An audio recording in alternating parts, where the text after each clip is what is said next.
In 1994, Konami released a Super Nintendo game Uh-huh. that it didn't just want you to step into the boots of the Caped Crusader. It actively, deliberately wanted to psychologically break you. Oh, absolutely. Welcome to Off the Record. Thank you for joining us tonight. You, our listener, the third person in this room, you are in for a truly bizarre journey because we are taking a deep dive into an artifact of 16-bit history that is just as brilliantly ambitious as it is completely unapologetically unhinged. Completely unhinged. We're, of course, talking about The Adventures of Batman and Robin for the Super Nintendo. It is a spectacularly weird piece of media. And Yeah. honestly, analyzing it, it requires a very specific palate, a real willingness to digest something dense and punishing and just overwhelmingly rich. Right. Which perfectly brings us to the spread our esteemed director, Ryan Thomas, has curated and laid out for us in the studio tonight. It is incredibly heavy. I mean, we are sitting in front of these massive bone-in ribeyes, cooked so incredibly rare they might actually still have a pulse. You're practically mooing. Literally. And they're just swimming in these deep pools of truffle butter. It's a very visceral, iron-heavy meal. Gotcha. Honestly, it's a lot to take in at this hour. It's intense. And to pair with this bloody slab of meat, Ryan has poured us a steadily flowing, impossibly viscous craft cocktail. It is a barrel-aged Manhattan variant, but the exact specifications are, well, let's just say it clocks in at what tastes like 50% ABV. Easily. It is practically syrup. It tastes like leather and old money and bad decisions. Which I suppose is completely on theme for Gotham City. It's very true. It's coating the back of my throat in a way that is... Wait, hold on. Yeah, I see him. Ryan is tapping on the glass in the control room. He's pointing at his throat. Jesus Christ, he is such a micromanager. We are literally 30 seconds into the deep dive. We have to do the warm-up. You know the rules he set? I hate his rules. Come on, together now. Fine. Liam Neeson's niece, Lisa Neeson, recently leased a really nice Nissan. Liam Neeson's niece, Lisa Neeson, recently leased a really nice Nissan. Are you happy now, you absolute shithead? Okay, let's just... No, God, he sits back there in the dark with his arms crossed, dictating our every move, enforcing these arbitrary vocal exercises like some kind of omnipotent cock. Let's focus on the... Just smugly adjusting his headset. You see that smirk? It's infuriating. I swear to God, I just want to march into that booth, grab him by his stupid, perfectly tailored collar, push him hard up against the mixing board, and just, I don't know, yell at him aggressively until he begs for mercy. Or something. Right. Well, breathing through that very vivid mental image, let's move on to the actual mission of tonight's deep dive. Our goal is to unpack a game that violently defies the standard conventions of its era. It really does. You have to understand, if you were playing video games in 1994, you expected a licensed superhero platformer to follow a very rigid, very predictable formula. Walk to the right, punch a guy. Exactly. You walk to the right, you punch a guy, you jump over a bottomless pit, you repeat until the credits roll. But this game, this is an insanely ambitious, visually faithful 8-episode translation of Batman the Animated Series. The aesthetics alone are mind-blowing. Right. But it doesn't just rest on its aesthetic laurels. Those laurels are magnificent. It experiments wildly with game mechanics to the point of structural instability. Exactly. Konami didn't just want to make a generic action game with a Batman sprite slapped onto the main character. They wanted you to actively play the cartoon. Yeah. The game is structured into 8 distinct episodes, and each one is themed around a major villain from the Rogues Gallery. But here's the critical part. The actual genre of the game morphs to fit the psychology of whoever you're fighting. It is incredibly jarring. Yeah. You know, as I was digging through the stack of sources Ryan provided for this deep dive, a thought hit me, and I want to test this analogy on you. Hit me. Playing this Super Nintendo game is exactly like fighting Batman's Rogues Gallery in real life. If you are Batman, you walk into a room, and you have absolutely no idea what the rules of engagement are going to be from one minute to the next. You prep all your gear for a straightforward fist fight, and suddenly the floor drops out, and you are trapped in a life-or-death logic puzzle with toxic gas filling the room. That is actually a phenomenal analogy. Good boy. To really understand the chaotic structure of this game, you can't just look at the final levels. You have to start exactly where the game starts, which is disguised chaos. Right, the deceptive tutorial. Let's look at the deceptive tutorial and the funhouse that makes up the first level. Level 1 is titled Amused to Death, and it features the Joker. Structurally, it starts off exactly how you would expect a 1994 beat-em-up to start. Yeah. You are in the gritty streets of Gotham. The classics. Yeah, you have street thugs running at you, Yeah. you have basic projectile weapons to dodge, and there is some standard platforming. Yeah. But the very first thing you notice as a player, the thing that throws everyone off, is that Batman's movement feels incredibly heavy. Oh, it's so heavy. It is deeply deliberate. The frames of animation commit you to your actions. If you just stand still, or if you try to frantically mash buttons, you will be punished immediately. The game demands sheer, relentless, methodical aggression. Right, and it lacks any form of modern onboarding. Modern games give you a safe space to test your buttons. Konami's philosophy here is teaching by throwing you into mortal danger. Sink or swim. It just hands you a utility belt and says, do not die. And this brings up a fascinating debate within the retro gaming community, because when we analyze that heavy, deliberate movement, a lot of players find it mechanically frustrating. The input feels delayed compared to, say, Mario. Yeah, the reviewers at the time complained about it constantly. But I want to push back on the idea that it's bad design. I think it might be a stroke of absolute brilliance. Really, you think the sluggishness is intentional? Hear me out. Think about the physical reality of the character. You are wearing a Kevlar suit. You are wearing a heavy tactical cape and a reinforced cowl. Is Konami intentionally making Batman feel heavy to simulate the literal physical weight of wearing body armor in Gotham City? Oh, wow. You aren't a nimble plumber. You are a human tank. You have to commit to your momentum. Okay, I was going to argue that it's just poor optimization of the sprite engine, but wow.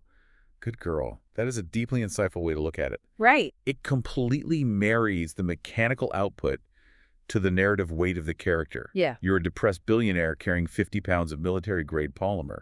It should feel heavy. Exactly. I mean, this cocktail's already warming my blood, but my mind feels razor sharp right now. The game forces you to commit to your movements. You can't just pivot midair. It's the Castlevania rule of jumping. Once you leave the ground, you belong to gravity. You belong to gravity. That's a great way to put it. And that weight makes the second half of the level so much more shocking. Because without warning, the street level ends, and you are thrust into this surreal Joker funhouse. The tone completely breaks from the gritty street fight. Suddenly, the floor is moving. Oh, it's insane. You have spiked platforms rising and falling in complex patterns. You have these terrifying, relentless waves of Joker dummies attacking you from all sides. And suddenly, the grappling hook traversal, which you barely needed on the street, becomes an absolute life-or-death necessity to avoid the spikes. And it all culminates in a boss encounter with a massive toy soldier robot. The game doesn't tell you how to beat it. Never. You have to instantly intuit that you need to use hit-and-run combat timing. You have to strike and immediately retreat because of that heavy movement we just talked about. It is a tutorial, but it is entirely a trial by fire. But just as you get comfortable, just as the game brilliantly teaches you its combat system, and you feel like you've mastered the weight of the cowl, the entire paradigm shifts. Because once you understand the combat, the game decides combat doesn't matter anymore. If the first level attacks you with enemies, the next sequence attacks you with the environment itself. Yes. Level 2, No Green Peace, featuring Poison Ivy. The shift in tone and pacing here is wild. The game goes from a horizontal brawler to a highly vertical, deeply environmental platformer. You start in this dense forest filled with mutated plant enemies and ambush hazards. And here is where the sources point out a major mechanical issue that players face, which is visibility. The parallax scrolling. Yes. Now, for the listener who might not be intimately familiar with 16-bit rendering techniques, the Super Nintendo used something called parallax scrolling. Essentially, the console renders multiple background and foreground layers and moves them at different speeds as you walk, creating a brilliant illusion of 3D depth. It's gorgeous, usually. But in this level, Konami weaponizes it against you. They absolutely do. The foreground layers, these massive, beautifully rendered ferns and vines, they move in front of your character, physically obscuring your line of sight. It's infuriating. Enemies spawn incredibly fast out of the foliage. You are constantly taking damage from things you literally cannot see because the art direction is in the way of the gameplay. And then the second half of the level moves into Poison Ivy's greenhouse, where the platforming becomes unbelievably tight. You are jumping on these tiny moving plant platforms over deadly drops. Right, and it's... Poison Ivy and her monstrous plants aren't just enemies, they act as environmental bosses. It's no longer about punching thugs, it's about surviving the geometry of the level. Which brings up an essential game design concept, the line between challenge and unfairness. A fair challenge is when a game presents a system, you learn the rules, and you execute them.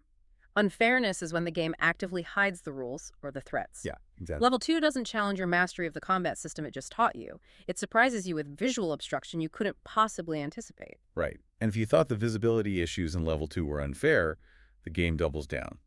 Level 3, Foul Play, featuring the penguin. It takes environmental hostility to a whole new level of sadism. Oh god, the museum. The level opens in a museum, but there is a total blackout. The screen is practically pitch black. You have to navigate the darkness using a flashlight mechanic. And we really need to explain how punishing this flashlight mechanic is. It's not like a modern game where the environment is dimly lit. The screen is dark. Black. Your flashlight only illuminates a narrow cone directly in front of you. You have to sweep the beam around, memorize where the platforms and the spiked pits are, and then execute your jumps based on environmental memory. It's blind faith.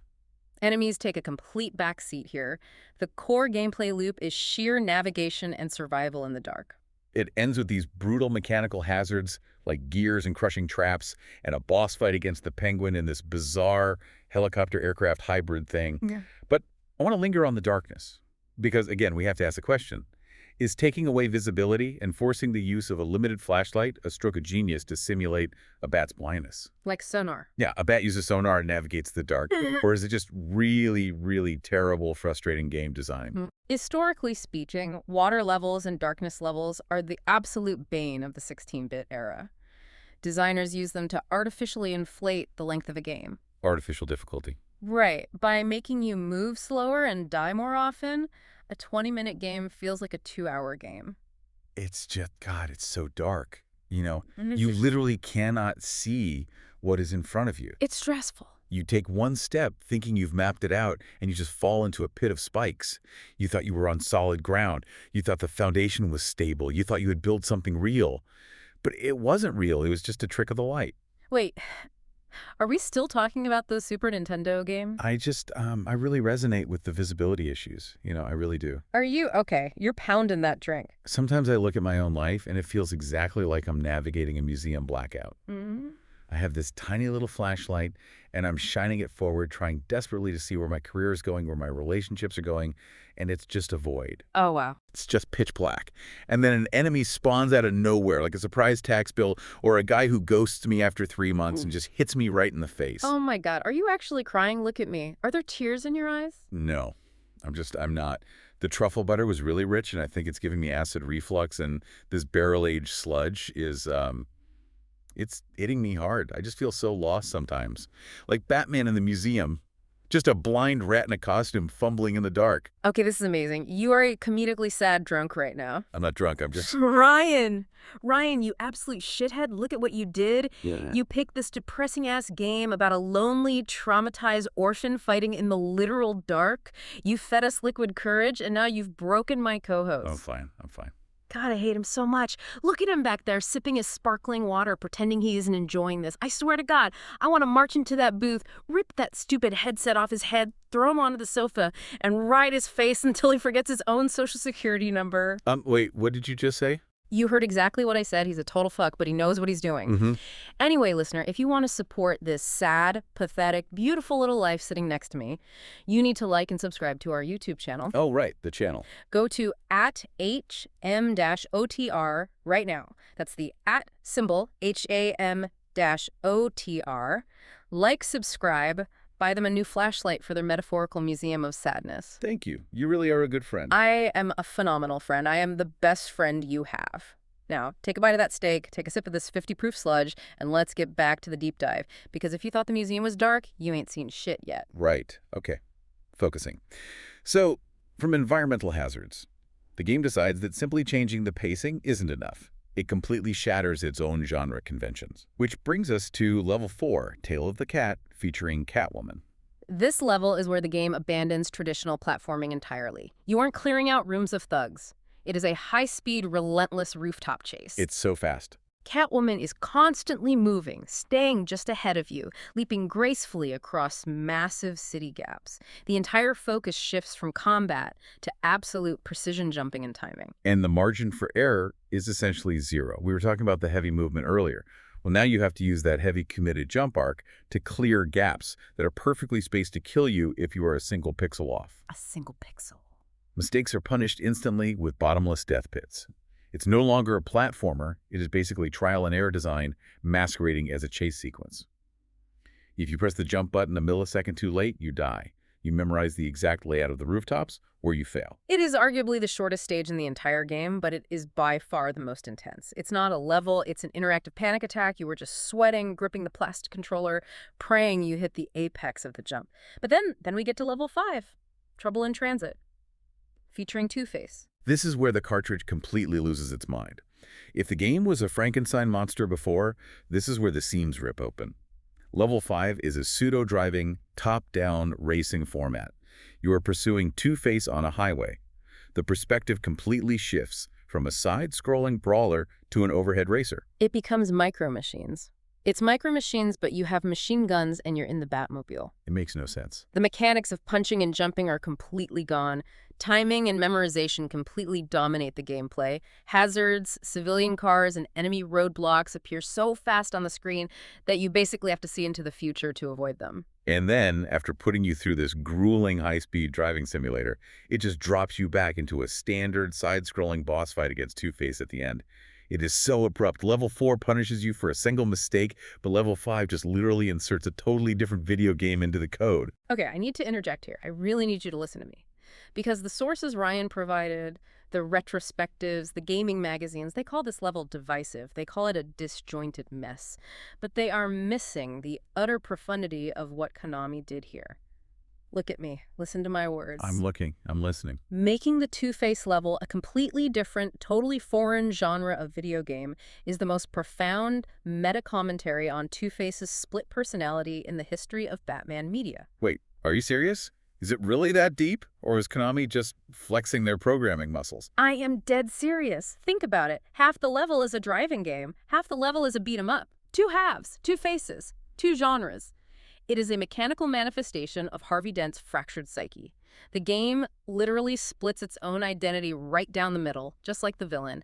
It is ludonarrative synthesis. Okay, for the listener, and for me, because my brain is swimming in truffle butter, what exactly does ludonarrative synthesis mean? Ludonarrative is the intersection between the gameplay, the ludo, and the story, the narrative. Usually, games suffer from ludonarrative dissonance, where the story says you are a good guy, but the gameplay has you murdering thousands of people. But here, it is synthesis. The gameplay is the story. The genre is split because his mind is split.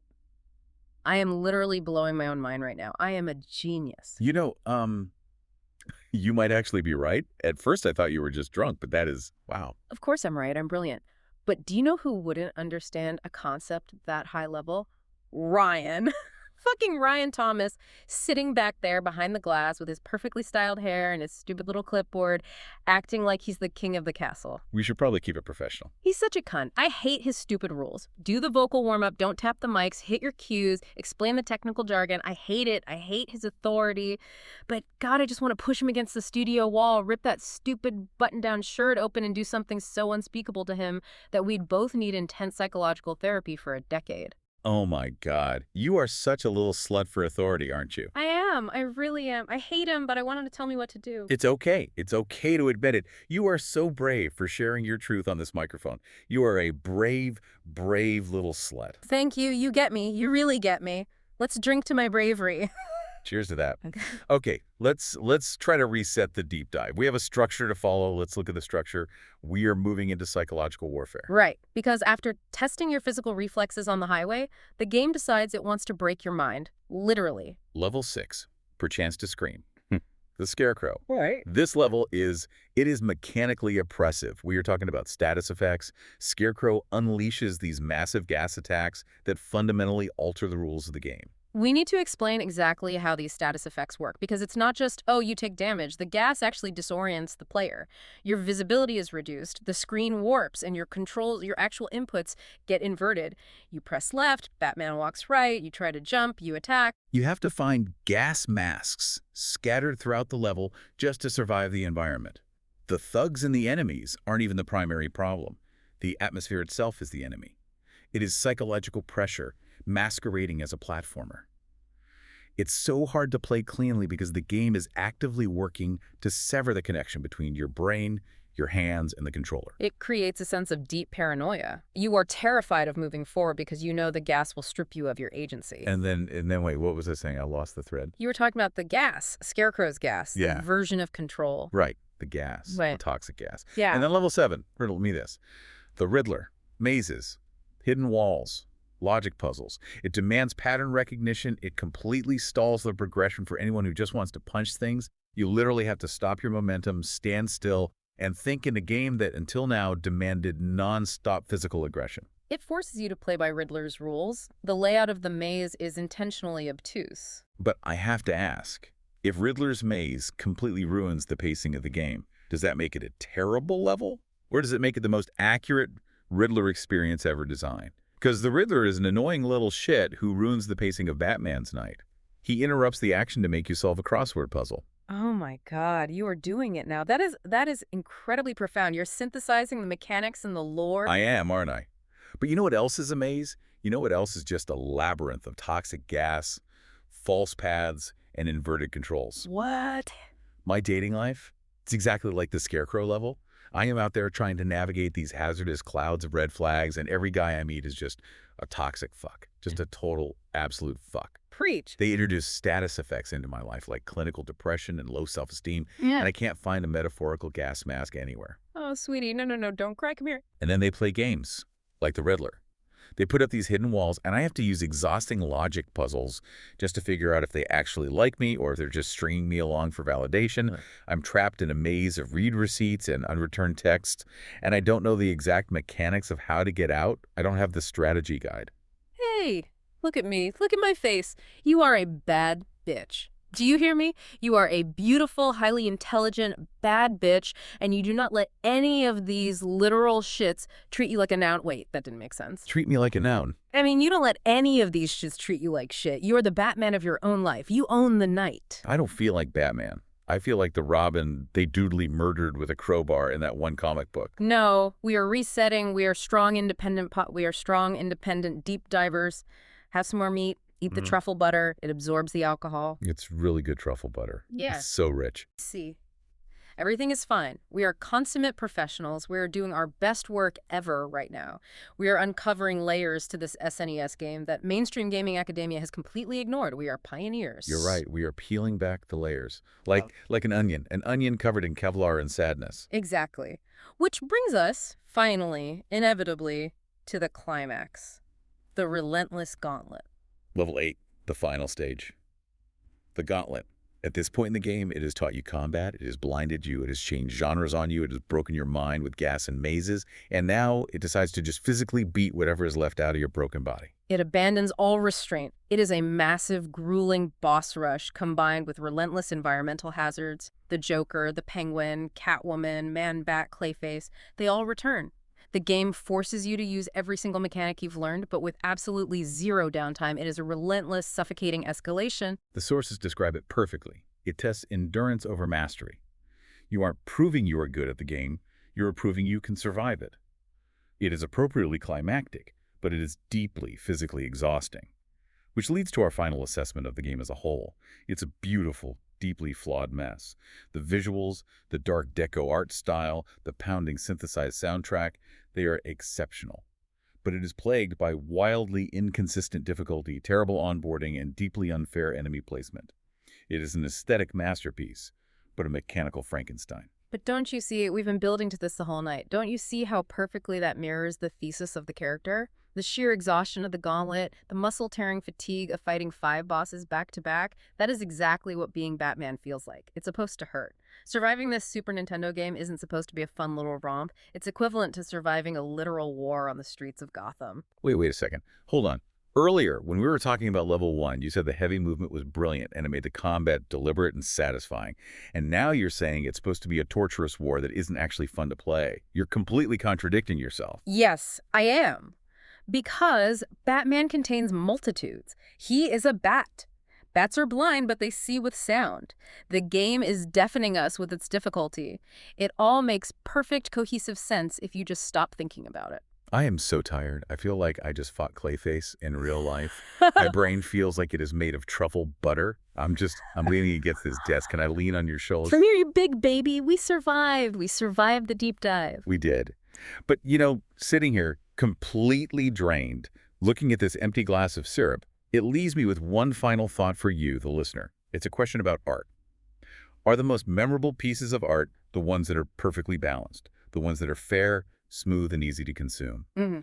Or are the most memorable pieces of art the ones that are so fiercely ambitious, so unhinged, that they actively hurt you to experience them?